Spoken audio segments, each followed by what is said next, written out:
பச்சை அரிசி ஈர அரிசியை வந்து நம்ம மில்லில் கொடுத்து இது மாதிரி அரைச்சிக்கிட்டோம். இது என்ன பதம்னா இடியாப்பத்துக்கு இங்கே பாருங்கள் நறுன்னு இருக்கா, அதுக்கு தகுந்த மாதிரி மில்லில் கொடுத்து அரைச்சிக்கிட்டோம். இப்போ 3 உலக்கு போட்டிருக்கோம். 3 உலக்கில் அரிசி மாவு போட்டிருக்கோம் அரைச்சது. 3 உலக்கு போட்டிங்கன்னா 1 உலக்கு ஜீனி போடணும்.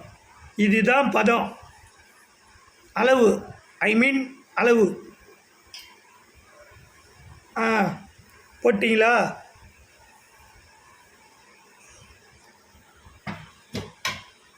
ஹாய் ஃப்ரெண்ட்ஸ், நீங்கள் இன்றைக்கி பார்க்க போகிற வீடியோ என்னன்னா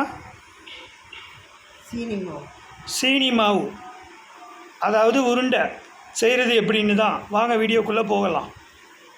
பாருங்கள், காப்படியில் ஒரு படி வந்து நம்ம ஜீனி போட்டிருக்கோம். அது எங்களுக்கு இன்னும் காணலை. அதனால் இப்படி ஒரு காப்பி குடிக்கிற டம்ளரில் 1 டம்ளர் ஜீனி போடுறோம்.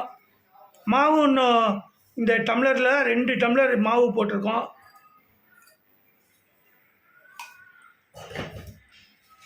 அதுக்கப்புறம் அந்த மாவையும் ஜீனியும் நல்லா கிளறி விடணும். கையாலே கிளறலாம், ஒன்றும் பிரச்சனை இல்லை.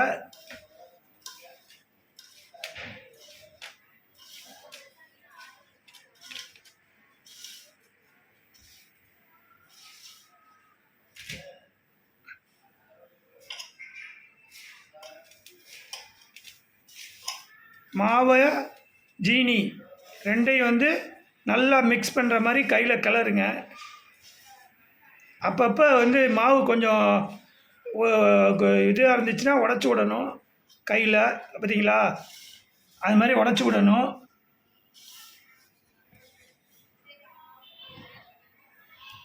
ஒரு 5 ஏலக்காயை நசுக்கி போட்டிருக்கோம்.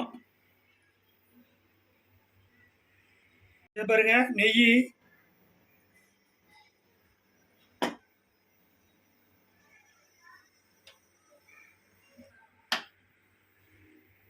இதை பாருங்கள். இது மாதிரி இந்த பாத்திரத்தில் அவங்க ஸ்டோர் பண்ணி தர சொன்னாங்க.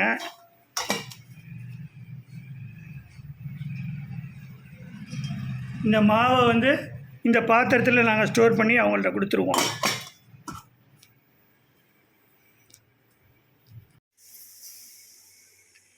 நெய்யை அதில் ஊற்றணும். இந்த மாவு ஜீனி கலவை வந்து கிட்டத்தட்ட ஒரு 15 நாளைக்கு தாங்கும்.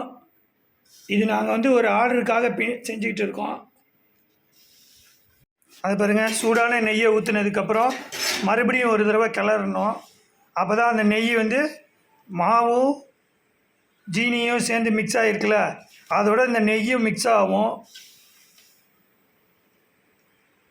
பார்த்துக்கோங்க, இது மாதிரி நல்லா கையில் வந்து இது பண்ணணும். நெய் வந்து மாவோட மிக்ஸ் ஆகும். அப்போயே உங்களுக்கு தெரியும் மிக்ஸ் ஆகிடுச்சா இல்லையான்னு. இதை பாருங்கள், சிலவங்க உருண்டையாகவும் கேட்பாங்க. இதை பாருங்கள், ஆர்டினரி லட்டு உருண்டை பிடிக்கிற மாதிரி தான் பிடிக்கணும். இது மாதிரி கேட்பாங்க சிலவங்க. இதுதான் உருண்டை, சீனி மாவு உருண்டை. இதுக்கு பேர் வளகாப்பு, பெண்கள் பருவமடைகிறதுக்கு, இந்த மாதிரி ஃபங்க்ஷனுக்கெல்லாம் சிலவங்க கேட்பாங்க. நாங்கள் செஞ்சு கொடுக்குறோம். உங்களுக்கும் தேவைன்னா எங்களுக்கு கமெண்ட் பண்ணுங்கள்.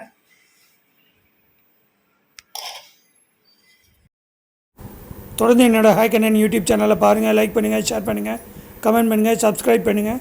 மேலும் ஒரு அருமையான வீடியோவில்